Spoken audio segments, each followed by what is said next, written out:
Jesus Cristo é o Senhor no céu, na terra e debaixo da terra.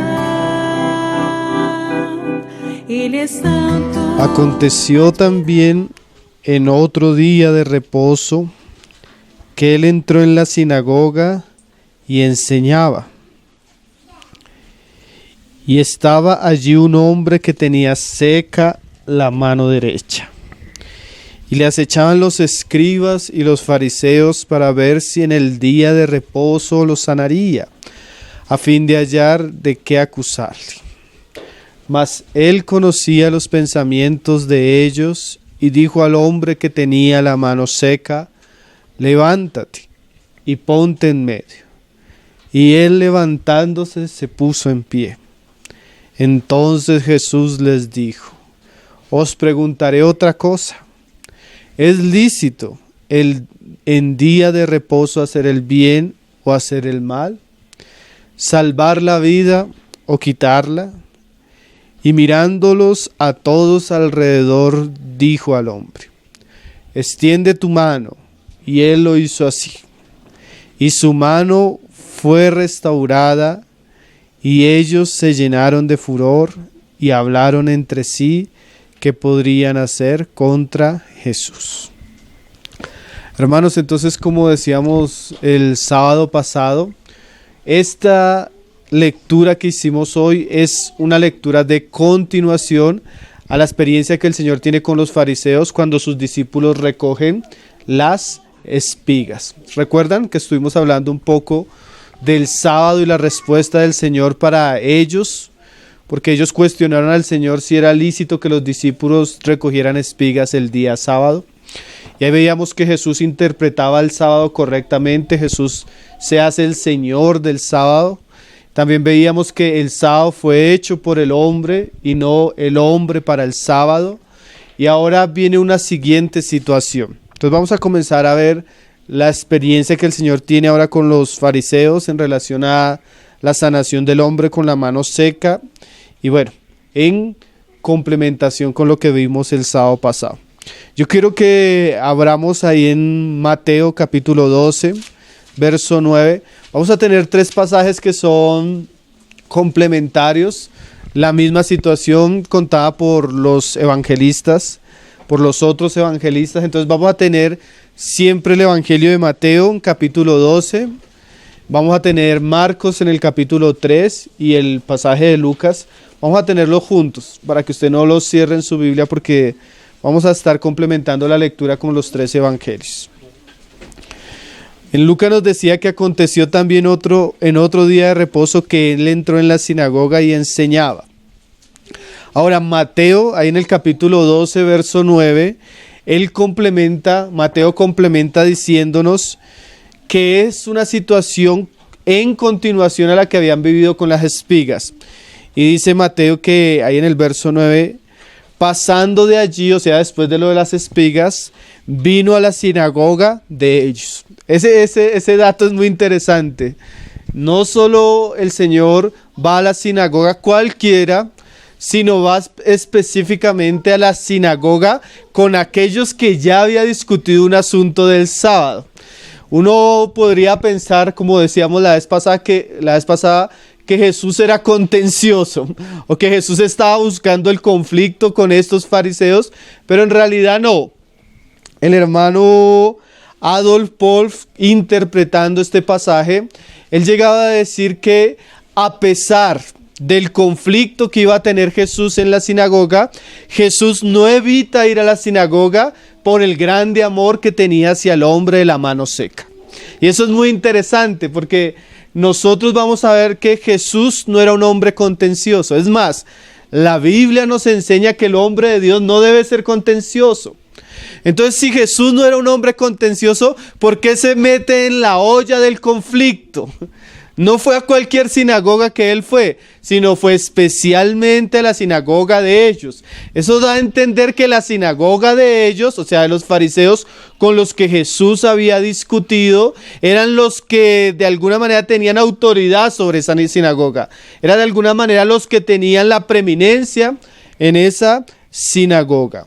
Ahora, nosotros vamos a ver algo muy precioso en Cristo, que es lo que vamos a ver en todo su ministerio y en la obra de la cruz. Para Jesús era tan importante una vida que Él estaba dispuesto a arriesgarse, dispuesto a entrar en un conflicto que, como vamos a ver más adelante, le iba a costar su propia vida. Él no huía de los fariseos porque a pesar del odio, a pesar de la persecución, a pesar de los cuestionamientos, a pesar de la persecución que ellos van a levantar contra el Señor tiene tanto amor por el hombre de la mano seca que Él va a la sinagoga. Jesús un día enseñaba para nosotros que aquel que ama más su vida que el evangelio la perderá. Y en este pasaje nosotros vamos a ver cómo Jesús menospreciaba su vida, menospreciaba su seguridad, su tranquilidad por ir a donde estaba un hombre con necesidad. Y eso ya comienza a exponer el corazón de Cristo para nosotros. A pesar de las críticas, a pesar de los juzgamientos, a pesar de la persecución, Jesús tenía tanto amor y tanta compasión por las personas que Él mismo pone a un lado su tranquilidad. Él mismo pone a un lado su seguridad y Él se enfrenta a un ambiente religioso hostil por amor a aquellas personas que iba a predicarle, por amor a aquellas personas que iba a sanar y por amor a aquellas personas por las que iba a morir, las cuales somos nosotros. Entonces Jesús nos muestra un gran ejemplo de amor y de valentía, el cual todos nosotros deberíamos de estar dispuestos a imitar. Nosotros a veces decimos, no, yo no voy porque no quiero conflictos. No, yo no voy porque es un ambiente difícil. No, yo no voy a hablar a tal o a tal lado porque seguramente va a haber críticas, va a haber murmuración, hasta de pronto me persiguen. Jesús no tenía miedo, hermanos. Jesús era valiente. Jesús amaba a las personas y estaba dispuesto a sacrificarse a pesar de las circunstancias que iban a venir contra Él. Imagínense, Él sale de una discusión y se va a la sinagoga donde están ellos. Qué cosa interesante, ¿no? El Señor es un hombre muy valiente y un hombre que su amor lo llevó a hacer una obra que pocos harían. Así se llamaba Jesús, ¿no? Nuestro Salvador. Ahora volvamos a Lucas, que nos describe un poco más el ambiente de la sinagoga a la cual el Señor se estaba enfrentando. Dice en el verso 6 de Lucas 6, dice, y que entró en la sinagoga y enseñaba, y estaba allí un hombre que tenía seca la mano derecha, y le acechaban los escribas y fariseos para saber o para ver si en el día de reposo lo sanaría, a fin de hallar de qué acusarle. Esa palabra acechaban quiere decir que ellos le seguían con intenciones siniestras.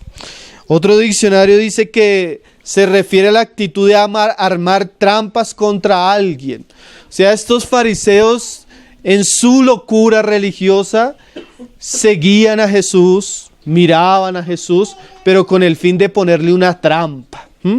Y ese es el ambiente que se va a encontrar ahora Jesús en adelante con este grupo religioso. Ahora esto nos muestra también a la maldad que pueden llegar los hombres aún en un ambiente religioso.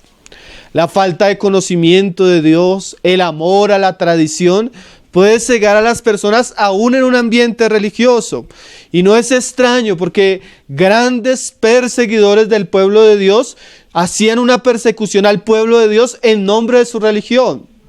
El paganismo del primer, segundo y tercer siglo de los romanos persiguió a los cristianos por su fe en Dios. El judaísmo mismo se volvió un perseguidor. Más adelante el catolicismo romano, el islam, o sea, las grandes persecuciones que ha tenido la iglesia muchas veces las ha enfrentado desde un ambiente religioso hostil. Jesús les explica a sus discípulos por qué iba a suceder eso, como le sucedió a él. Ahí en Juan 16, verso 1, él habló estas cosas porque no solo las iba a vivir Cristo, sino las iba a vivir sus discípulos y la iba a vivir la iglesia a través de los tiempos. Cuando aquellos fariseos, ¿qué cosas? En el día del Señor, en el lugar del culto del Señor, en vez de mostrar una adoración genuina a Dios, están mostrando un espíritu de odio, un espíritu de persecución. Juan 16, verso 1 dice: estas cosas os he hablado para que no tengáis tropiezo. ¿Era qué cosas? Os expulsarán de las sinagogas. O sea, el lugar de culto religioso de la época, ellos iban a ser expulsados. Y dice: y aún viene la hora cuando cualquiera que os mate pensará que rinde servicio a Dios.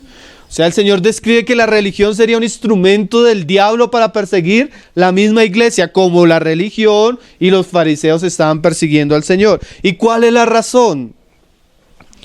Y harán esto porque no conocen al Padre ni a mí.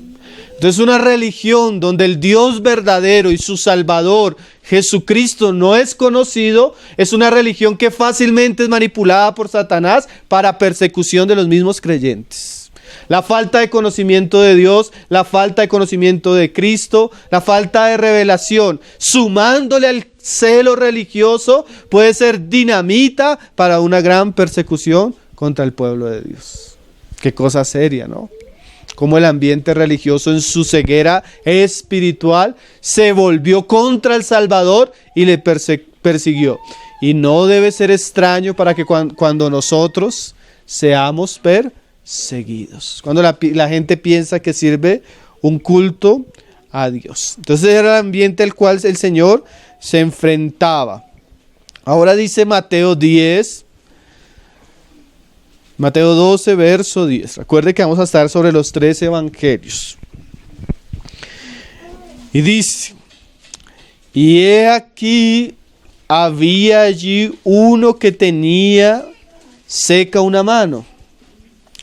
Y preguntaron a Jesús. O sea, el asunto está así. Ellos están en la sinagoga, Jesús está enseñando. Y el asunto fue inducido, ¿no? Fue una tentación, dice ahí. Y preguntaron a Jesús para acusarle: ¿es lícito sanar en el día de reposo? Qué cosas, ¿no? Estos religiosos están llevando a Jesús a una situación comprometedora, porque a la luz de la interpretación de las Escrituras, quebrantar el sábado era digno de muerte. La persona que quebrantaba el sábado según la ley tenía que ser apedreada. Y ellos están induciendo a Jesús porque ellos saben que hay un hombre enfermo, y no es que Jesús viene a sanar al enfermo, es que ellos comienzan a preguntarle: bueno, Jesús, y mirando al enfermo, ¿es lícito sanar? Usted puede ver la actitud de ellos, de serpientes astutas, tentando a nuestro Señor. Qué ambiente tan difícil, ¿no? Qué ambiente tan extraño, ¿no? Y dice ahí la Escritura dice que el Señor conocía el corazón de ellos, ¿no? Dice: ¿es lícito sanar en el día de reposo? Y recuerdan ustedes que el sábado pasado hablábamos que lo que Jesús hizo cuando los discípulos comieron espigas no era un quebrantamiento del sábado. Ahora estos judíos, los fariseos, habían añadido 39 cosas que no se podían guardar el sábado, además de las que estaban en las Escrituras. Y una de las cosas que acrecentaron los rabinos era que ellos decían que una persona solamente podía ser curada el día de sábado cuando la enfermedad fuera de riesgo de muerte. ¿Sí? Esa era la única excepción que decían los rabinos. Entonces, si la persona no estaba al borde de la muerte, podían dejarla, ¿eh? Como urgencias cuando usted va al triage. Si es de muerte, lo atienden. Si no es de muerte, le dan la prioritaria para dentro de un mes. Pero mire el asunto interesante, hermanos. Eso era la tradición de los hombres. Pero ¿qué decía la ley? Y recuerdan que la vez pasada explicábamos que para la ley, o la ley había sido hecha para el beneficio del hombre. Y por ejemplo, Levítico, que es el pasaje que el Señor interpreta más adelante en los evangelios, decía: amarás a tu prójimo como a ti mismo. Dice Yahvé. ¿Qué quiere decir eso? Que una persona, para cumplir la ley, cuando veía a un prójimo que estaba mal, ella debía tratarlo como se trataba a él mismo. Entonces, por ejemplo, un hombre tenía un accidente en una mano. El hombre naturalmente va a querer ser sanado porque esa es un instinto de protección que todos tenemos. Nosotros nos amamos a nosotros mismos y nos cuidamos. Y el hombre debía tratar a los demás como él quisiera que lo trataran a él. Eso enseñaba la ley. Eso es la interpretación de la regla de oro que hace Jesús, pero basada en la misma ley. Pero ellos ponían por encima, ¿qué? La tradición de los hombres. Y bajo la tradición de los hombres, ¿qué hacían? Quebrantaban los mandamientos. Por eso Jesús no los respetaba. Por eso Jesús no respetaba no la ley, sino Jesús no respetaba la tradición humana de ellos, que es bien diferente. Por eso nosotros decíamos el sábado pasado, Jesús nunca quebrantó el día de reposo. ¿Qué fue lo que quebrantó? Él quebrantó la tradición y la interpretación de los fariseos, que era manifestada por un corazón duro. Un culto que no servía a Dios, sino que se hacía simplemente para agradar a los hombres. Y en ese sentido nosotros podemos aprender de Jesús, hermano. Nosotros debemos respetar la palabra de Dios, lo que Dios ha dicho. Pero también podemos decir de la misma manera que respetamos lo que Jesús y su palabra ha dicho, nos burlamos y nos oponemos a las tradiciones de los hombres. Sea quien la haya dicho, si no es bíblico, nosotros podemos hacer lo que Jesús hacía, desafiarlo. Así era Jesús, ¿no? Jesús guardó la ley, Él vino a cumplir la ley, mas cuando era una interpretación de hombres, un mandamiento de hombre, Jesús no lo respetaba, hermanos. Nosotros respetamos lo que Dios ha dicho. Lo que los hombres han dicho lo podemos cuestionar y aún irrespetar si no corresponde al Espíritu de Cristo de la palabra. Eso fue lo que Cristo hizo en su andar. Dice Mateo 15, verso 3, que es el pasaje que estoy parafraseando.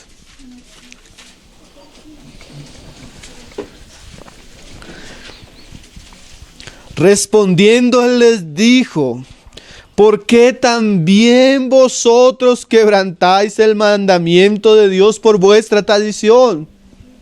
O sea, él quebrantaba el mandamiento de los hombres porque ellos quebrantaban el de Dios. Y si las personas no respetan el mandamiento de Dios, ¿por qué nosotros vamos a respetar el mandamiento de los hombres? ¿Sí me está entendiendo? ¿No? Esa era la ecuación que Jesús hacía. ¿Yo por qué voy a respetar su tradición si ustedes irrespetan la palabra de Dios? Qué cosa seria, ¿no? Y mira lo que él dice: este pueblo de labios me honra, mas su corazón está lejos de mí. Y en el pasaje que le estamos leyendo, ¿cuál era el mandamiento que ellos traspasaban? Amarás a tu prójimo. Ellos estaban usando, miren el asunto, hermano. Ellos estaban usando la enfermedad de un hombre, la miseria de un hombre, para usar eso como una trampa para perseguir a Jesús. ¿Usted cree que eso expresa el cumplimiento del mandamiento? ¿Amarás al Señor como a tu prójimo? ¿Amarás al prójimo como a ti mismo? ¿Cierto que no? Y dice: este pueblo de labios me honra, mas su corazón está lejos de mí. Pues en vano me honran. Y usted ve que el sábado ellos querían honrar a Dios supuestamente, mas el mismo corazón de este pueblo estaba ¿qué? Lejos del Señor. Y mira lo que dice: enseñando como doctrinas mandamientos de hombres. Entonces ellos habían enseñado doctrinas que en realidad no eran verdaderas, sino que eran mandamientos de hombres. Por eso era que Jesús no respetaba la tradición de los judíos, porque no era una doctrina fundamentada en la palabra, sino en la tradición de los hombres. Ahora volvamos a Lucas 6, verso 8. Ellos estaban tentando al Señor, ellos estaban provocando al Señor, mas el Señor conocía. Varias veces el Señor les decía a ellos: ¿por qué me tentáis? El Señor sabía que estaba detrás de la situación. A veces uno es ingenuo y no sabe. Me acuerdo una vez que estuvimos en una reunión en un lugar y dijimos: hermanos, vamos a hacer un tiempo de preguntas y respuestas. Todos inocentes. Cuando comenzamos a leer las preguntas, yo dije: oh, aquí está el asunto como raro. Que eran unas preguntas así medio para meterlo a uno en problemas en el lugar donde estábamos predicando. Pero Jesús conocía. Él sabía qué intenciones tenían ellos. Y dice en el verso 8: mas él conocía los pensamientos de ellos. Sí, eso no era oculto para el Señor. Él conocía lo que estaba detrás de la situación. Él conocía lo que estaba detrás en el corazón de estos hombres. Mira lo primero que Jesús hace. Y dijo al hombre que tenía la mano seca. O sea, el Señor sabía por qué le estaban preguntando si era lícito sanar en el día de reposo. Le dijo al hombre que tenía la mano seca: levántate y ponte en medio. Y él, levantándose, se puso en pie. Ahora esto es bien interesante. Hay algunos comentaristas que usan la sanación para hablar de algunos principios de cómo el Señor libera al hombre del pecado. Y algunos dicen: lo primero que hace es el hombre tiene que reconocer el pecado y exponerse. Pero uno ve algo más allá que la sanación del hombre, y uno ve algo bien importante. La pregunta es al Señor: bueno, ¿se puede sanar a un hombre en el día de reposo? El Señor le dice: bueno, levántate y ponte en pie. Dice que el hombre se puso en pie en el centro delante de todos. Y esta imagen es tan importante, hermanos, porque todas las miradas en la sinagoga se dirigieron al hombre con la mano seca. Y eso es tan importante, hermanos, porque aquí está en juego ¿qué? Es que estas lecciones del ministerio del Señor son tan importantes porque nos muestran, y por eso Jesús era tan celoso, ¿qué estaba en juego? No está en juego una discusión teológica sobre el sábado. Está en juego la vida de un hombre. Está en juego la salvación de un hombre. Está en juego la verdad del evangelio con la tradición hipócrita religiosa. Hay algo que está en juego. ¿Qué está en juego? El hombre. Y el Señor manda al hombre ponerse en pie para que todos pongan la mirada en el hombre. ¿Sí? Y para resaltar la idea, el Señor hace una pregunta. La pregunta que les hace ahí en el verso. Bueno, les hace dos preguntas. Miremos primero la que va a decir Mateo y después leamos la que dice Lucas. Ahí en el verso 11. Mateo 12, verso 11. Después de hacer el hombre pararse en pie, les dice: ¿qué hombre habrá de vosotros que tenga una oveja? Y si ésta cayere en un hoyo en día de reposo, ¿no le eche mano y la levante? Mira la pregunta que hace. Lo pone en el centro y les pregunta: bueno, ¿qué hombre de ustedes que va caminando el día de reposo con una oveja y su oveja se cae en un hueco? ¿Qué hombre de ustedes no ayuda a la oveja para que se levante? Era lógico que cualquier judío, pensando en su oveja, que era su propiedad, tal vez su manutención venía también de las ovejas, si era un pastor, ¿cómo no iba a tener misericordia del animal si caía en un momento de prueba y la iba a ayudar aunque fuera en un día de reposo? Ahora Dios comienza a tocar un poco las prioridades, y las prioridades del hombre naturalmente. ¿Saben por qué, hermanos? Porque la religión muerta, la religión sin Dios, la religión de tradición, llega a tener a veces tantas prioridades que pierde la más importante. La prioridad de Jesús en este caso es el hombre. Ahora los fariseos están usando la miseria de un hombre para perseguir a Jesús. Pero mire lo que dice el Señor: ustedes pueden llegar a amar más un animal que a un propio hombre. Una oveja. Una oveja es más importante para ustedes. Si se les pierde la oveja, la buscarían. O como dice en otra parábola, si se le pierden 50 dracmas, no van a buscar la lámpara y van a comenzar a buscar dónde está. ¿Y eso qué nos muestra? Que fácilmente el corazón del hombre endurecido pone otras prioridades en lugar del hombre mismo. El hermano Hernández Díaz López tiene una frase muy interesante, no recuerdo cómo es completa, pero dice así: nosotros deberíamos amar las personas y usar las cosas, pero vivimos en una sociedad tan materialista que ama las cosas y usa las personas. ¿Sí? Y eso sucedía en el ambiente religioso. Para un hombre era más importante el dinero, para un hombre era más importante sus bienes, o para un hombre era más importante hasta sus animales que la vida de otro hombre. Y eso es lo que el Señor está tratando con estos fariseos.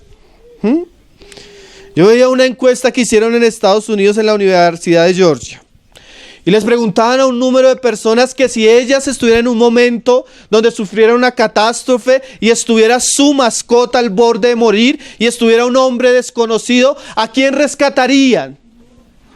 Y el 40% respondió que preferiría rescatar a su mascota. Vivimos en una sociedad que ha desvalorizado tanto la vida de los hombres que para los hombres de nuestra generación son más importantes sus mascotas. Tienen más amor por un perro, por un gato, que por un hombre. El hermano Leonard Ravenhill decía: hoy los cristianos gastan más dinero manteniendo sus mascotas que en la ofrenda de la obra de Dios. Qué cosa triste, ¿no? Vivimos en una sociedad tan miserable y vemos películas donde la vida no cuesta nada y donde el protagonista es un asesino que en una película mata a 500 hombres y nos complacemos de eso. Porque la vida del hombre para nosotros hoy no tiene valor. Los videojuegos que juegan nuestros hijos, un hombre con un arma matando a todo el mundo alrededor, y cuando crezca vamos a querer que él tenga valor por la vida. Somos una sociedad egoísta, materialista, donde yo sufro más si se me daña el celular que si mi hermano está pasando una necesidad. Cuando hablamos de una ofrenda, no tengo dolor de gastar $1,000,000 en un celular y no soy capaz de dar la mitad para un hermano que está en necesidad. Así de miserable es el hombre en nuestros días. Y así de miserables eran los fariseos a los cuales Jesús les estaba hablando. No tenían compasión, no tenían amor, no tenían misericordia. ¿Qué cosas, no, hermanos? Una sociedad enferma, saturada de violencia, hermano. Basta ver las leyes de nuestra nación para ver cuánto vale la vida para un magistrado en nuestros días. Un hombre secuestra, mata, viola y paga 10 años en la cárcel, y a los 5 años le dan casa por cárcel, hermano. Eso es lo que vale la vida para nuestra sociedad. Hoy en día en Estados Unidos cuidan los huevos fecundados de un águila, pero matan al año una cantidad de niños en el vientre de sus madres. Y si se maltrata a un animal, eso es noticia. Pero mientras las muchachitas hoy van y matan sus hijos en clínicas de aborto con nuestro dinero, no es noticia. Qué sociedad tan enferma en la que vivimos, hermanos.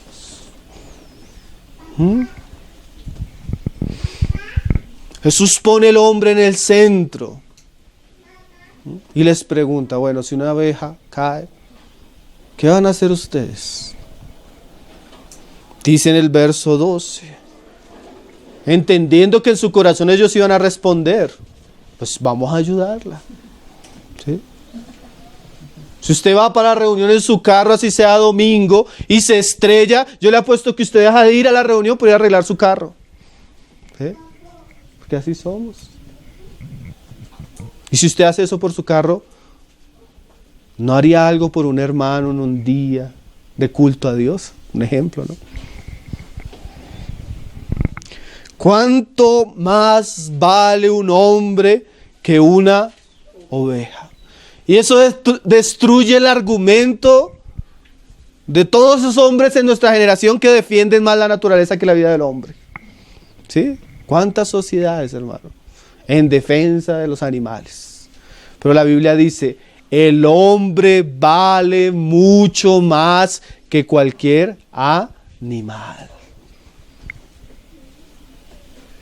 Hermano, cuando Dios crea en Génesis, en el día 2, en el día 3, en el día 4, en el día 5, en varios días dice, y vio Dios que era bueno.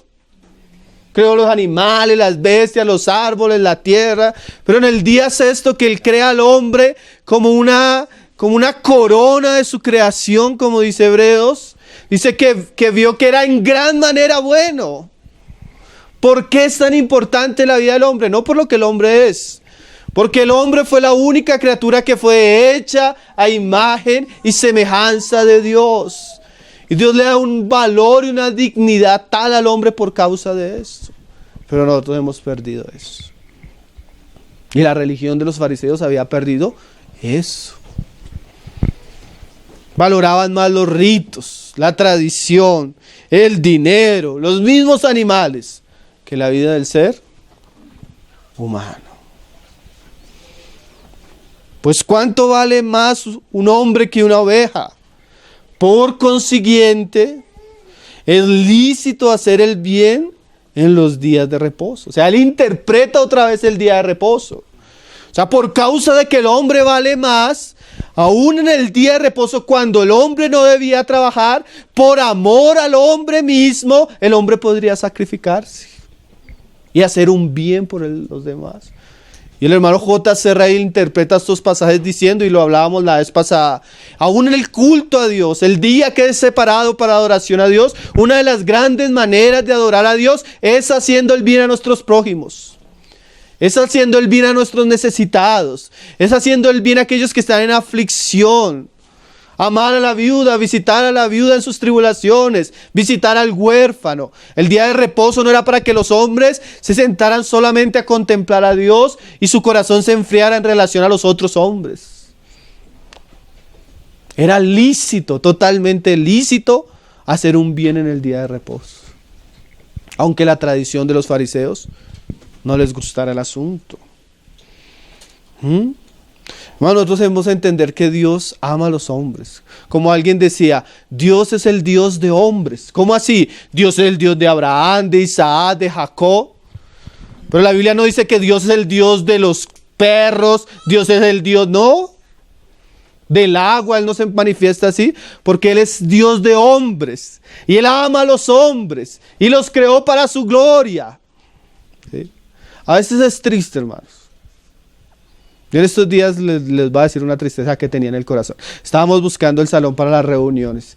Y yo decía, Señor, qué triste que nosotros pasemos tiempo buscando un salón para reunirnos y no tengamos el mismo amor para ir a visitar a los hermanos, para ir a tratar las situaciones de otros. ¿Me hago entender? Porque a veces la prioridad es más lo otro que la persona. Nosotros tenemos un cristianismo, decía un predicador, donde los pastores y los ministros usan a las personas para su propia gloria y para su propio crecimiento personal, pero no se aman las personas. Mi hermano decía, salimos 20 de la congregación y el pastor solo llamó a la familia que tenía plata. No le interesaba la familia, le interesaba la plata. Porque hoy en día es así, no le interesan las personas.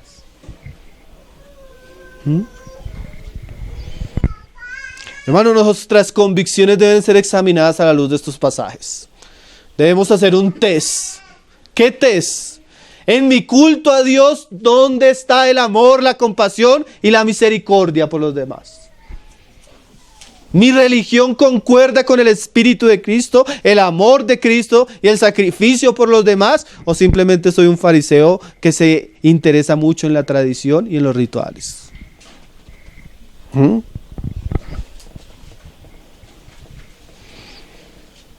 Les hace otra pregunta ahí en Lucas 6, verso 9. Esa es la primera. Mire la segunda, que enfatiza lo que él viene hablando.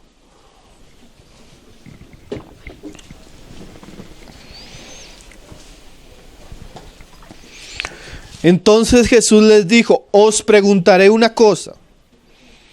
¿Es lícito en el día de reposo hacer bien o hacer mal? ¿Salvar la vida o quitarla? Ahora ustedes van a ver que eso es muy importante, esa pregunta, hermano. Mire el asunto. Eso lo vamos a hablar al final, pero mire el asunto. ¿Es lícito salvar o quitar? ¿Hacer bien o hacer mal? ¿Ustedes qué piensan? ¿Por qué? Porque a él lo iban a cuestionar por hacer bien, mientras ellos estaban planeando el mal. Él estaba sanando y ellos iban a planear matarlo. ¿Quién estaba equivocado? ¿Jesús o los fariseos? Ay, qué pregunta, hermanos. Ellos pretendían que Jesús se avergonzara de hacer el bien, mientras ellos manifestaban actitudes malignas. ¿Cuán loca es la religión, no, hermanos? Qué locura estaban estos hombres en su ceguera. Marcos 2, 27. Ya lo habíamos leído la vez pasada. También les dijo: el día de reposo fue hecho por causa del hombre, y no el hombre por causa del día de reposo. O sea, el Señor, Él no está atentando contra el día de reposo. Él está interpretándolo y cumpliendo el verdadero significado y propósito del día de reposo. Pero mira lo que responden o la actitud de los fariseos ante las preguntas de Jesús. Marcos 3, verso 4. Y les dijo: ¿es lícito en los días de reposo hacer bien o hacer mal, salvar la vida o quitarla? Mire la actitud de ellos, pero ellos callaban.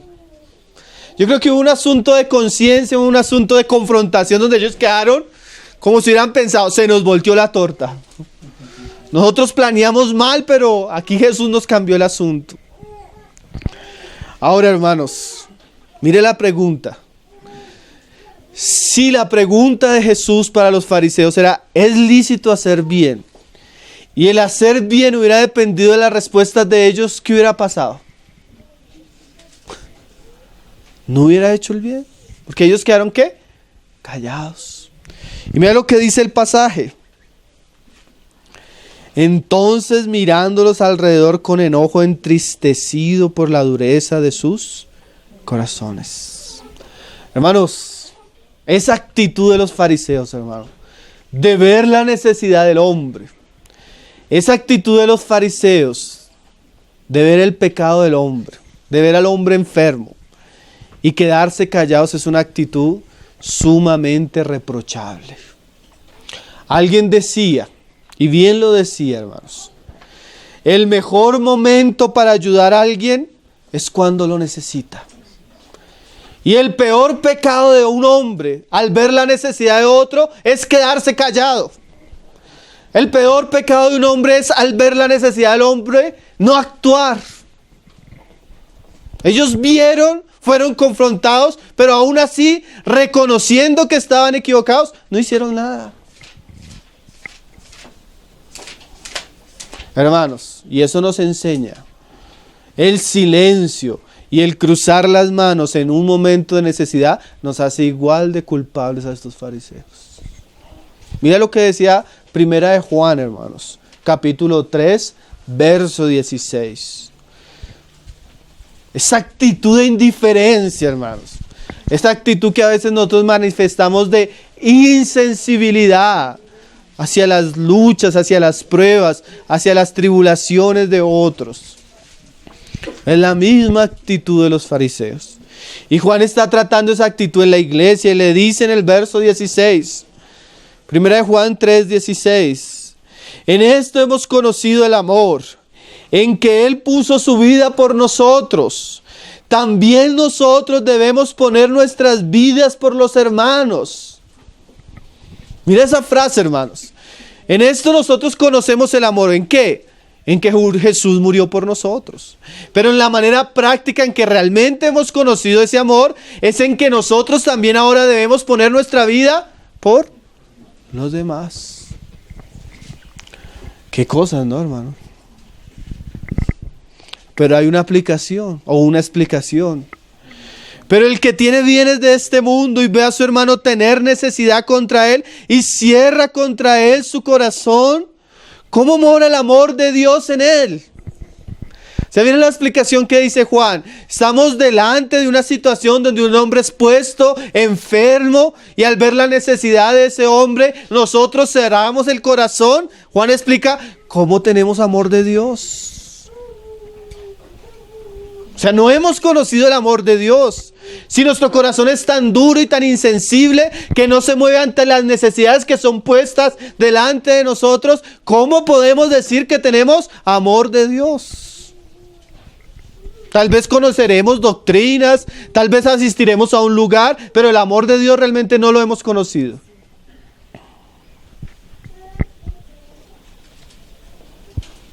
Hijitos míos, no amemos de palabra ni de lengua, porque algunos decimos, no, vamos a orar, el Señor te bendiga. Hermanos, no hay que ser indiferente ante las necesidades que el Señor pone delante de nosotros. Porque así hacían los fariseos, ellos cerraban su corazón. Ellos cerraban su corazón. Y cuando cerraban su corazón, generaban dos sensaciones en el Señor. Por un lado, rabia, y por otro lado, tristeza. Rabia por la dureza, tristeza por la insensibilidad.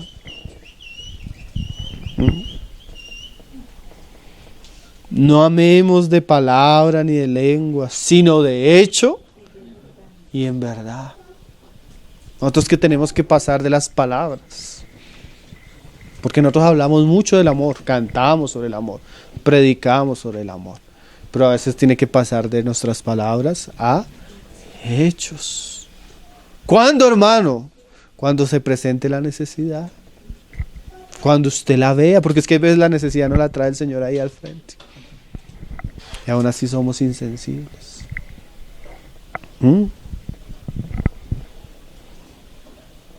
Dice Marcos 3:5.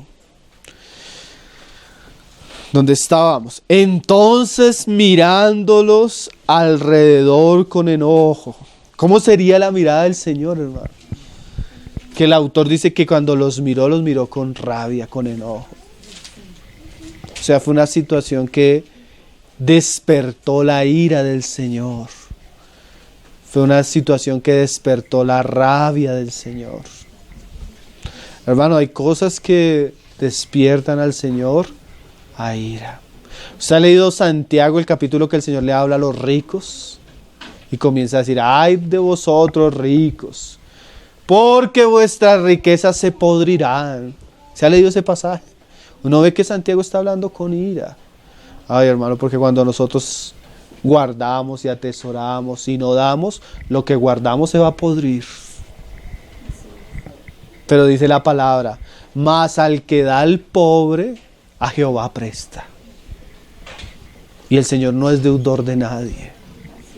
Cuando un hombre tiene misericordia de otro hombre por una necesidad, le está haciendo no un favor al hombre, sino está dando a Dios. Y dice que de Dios recibirá. Pero también cuando el hombre se endurece hacia su prójimo y no muestra amor, lo que él tiene y por lo que se endurece se le podrirá en el bolsillo.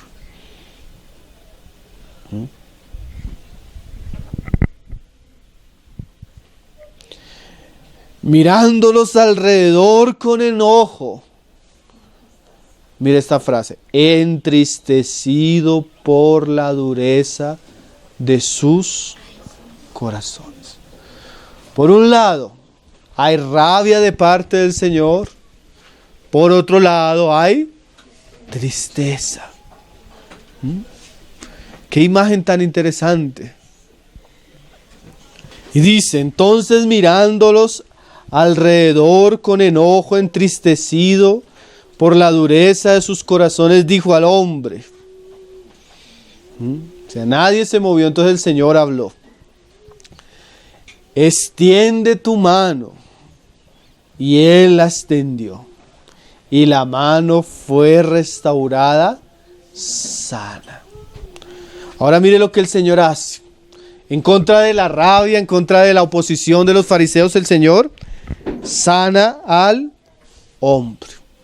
Ahora uno pensaría, hermanos, que esa situación iba a generar una situación de alegría. Imagínense que usted venga a una reunión, o vaya a una reunión, por ejemplo, una reunión donde se está predicando la palabra, y usted lleva a una persona enferma. Y en vez del predicador estar predicando la palabra, se centra en la persona enferma. Y ora por la persona enferma. Y la persona enferma es sana. Uno pensaría que todo el mundo se va a alegrar. Uno pensaría que todo el mundo va a celebrar la sanación. Pero mira a tal punto como llega la dureza del corazón del hombre, que en vez de alegrarse por lo que Jesús hace, a pesar de que Él les explica por qué lo va a hacer, ellos se envuelven en rabia e ira. Cuánta ceguera tiene un corazón religioso, ¿no? Dice el pasaje ahí en el verso, vamos a leerlo en el 6, verso 11, donde muestra la respuesta de los fariseos. Y ellos se llenaron de furor y hablaban entre sí qué podrían hacer contra Jesús. Entonces mire lo que el Señor hizo. Semejante milagro, semejante enseñanza, con la explicación. Y los hombres, en vez de asombrarse, se llenan de ira contra Jesús. Esa es la respuesta de un pueblo ciego. Esa es la respuesta de un pueblo que ama más la tradición. Y esa es la respuesta de un pueblo endurecido que ama más la ley de ellos que las mismas personas. Marcos 12 añade... Mateo 12, en el verso 14, dice que de ahí en adelante ellos hicieron una reunión. Y la reunión fue para ver qué hacían contra Jesús. Un consejo, dice ahí. Mateo 12, verso 14. Dice, y salidos los fariseos. Era el mismo día de reposo, ¿no? Tuvieron consejo contra Jesús para destruirlo. Qué palabras tan fuertes, ¿no, hermano? Ahora, como decíamos, ahora vemos la incongruencia de estos fariseos. Por un lado se escandalizan porque el Señor sana a un hombre que tiene una necesidad, pero por otro lado no tienen ningún temor de hacer un consejo para matar a Jesús. Por eso era que Jesús más adelante en capítulo 23 hablaba así de ellos. Si quiere, léalo conmigo. Mateo 23, verso 24. Dice, guías ciegos. O sea, personas que no tenían entendimiento eran ¿qué? Ciegos. Lo peor de estos hombres era que eran guías. O sea, enseñaban a otros. ¿Cuál era el pecado de ellos en este pasaje? Que coláis el mosquito y tragáis el camello. Mírelo, ¿por qué lo está diciendo el Señor? Para ellos las cosas importantes no eran importantes. Para ellos las cosas pequeñas, que ellos creían que eran pequeñas, las colaban mientras se tragaban el camello. ¿Qué es eso? Para ellos sanar un hombre en el día de reposo era algo malo. Y querían colar, ser exigentes en ese aspecto de la tradición. Pero conspirar para matar a otros no era malo. Usted puede ver la locura de estos hombres religiosos. Por un lado eran exigentes en las pequeñas cosas, por otro lado en las otras cosas no eran tan exigentes. Y a veces nosotros caemos en esos desequilibrios. Las cosas importantes no son tan importantes y en las pequeñas cosas somos tan exigentes. ¿Sí? Hay lugares que, hermanos, en las pequeñas cosas ya se pasan. Hay un legalismo en la religión extremo. Usted tiene que hacer así, así, así, así, así, pero cuando se les va a hablar del amor, de la misericordia, de la justicia, ahí sí no. Somos estrictos en esto y el amor, la misericordia, la justicia. Y así eran estos fariseos, ciegos. Y yo pienso que estos pasajes, además de darnos claridad del asunto que el Señor está viviendo, también nos lleva a tener a nosotros prioridades, ¿cierto, hermanos? ¿Cuáles deberían ser nuestras prioridades? Claro que es Dios primeramente, pero ¿qué sería lo segundo? Nuestro amor al prójimo. ¿Cierto? Pero a veces somos llenos de otras prioridades que no deberían ser prioridad. Y ese era el espíritu y la necedad de los fariseos. El último pasaje que quiero que leamos está ahí en el capítulo 3, verso 6 de Marcos. De Marcos. Una frase que añade interesante Marcos.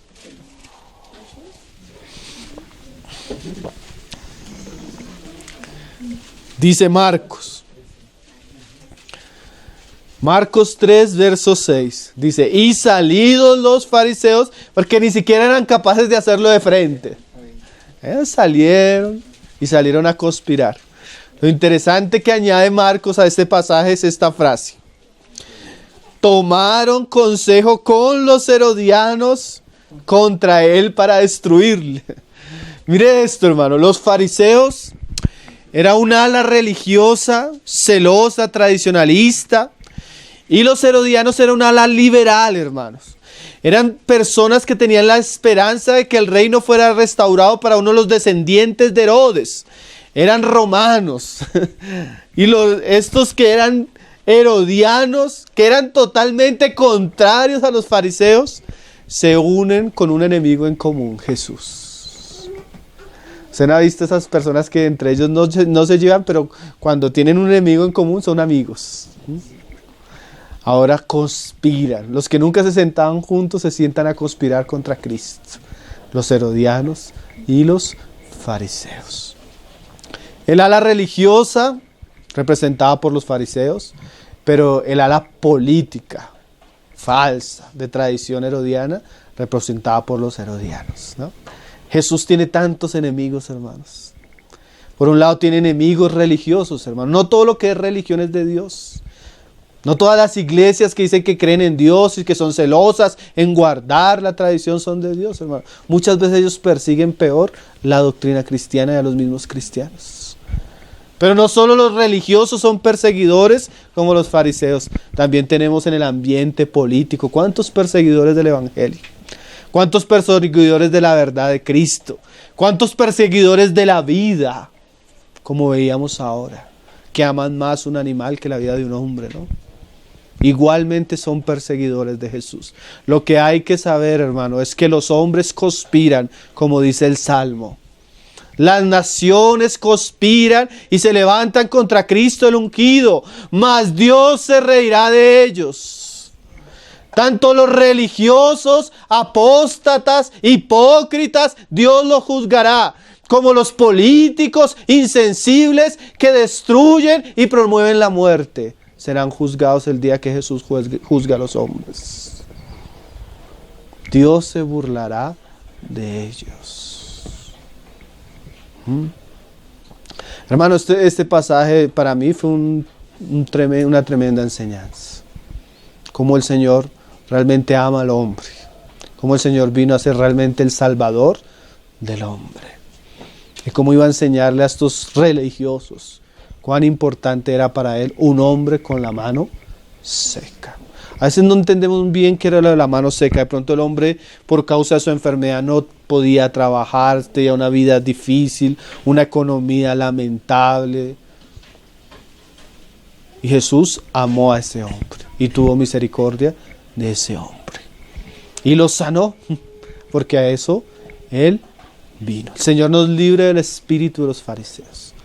Y como Jesús amaba, nosotros aprendamos a amar.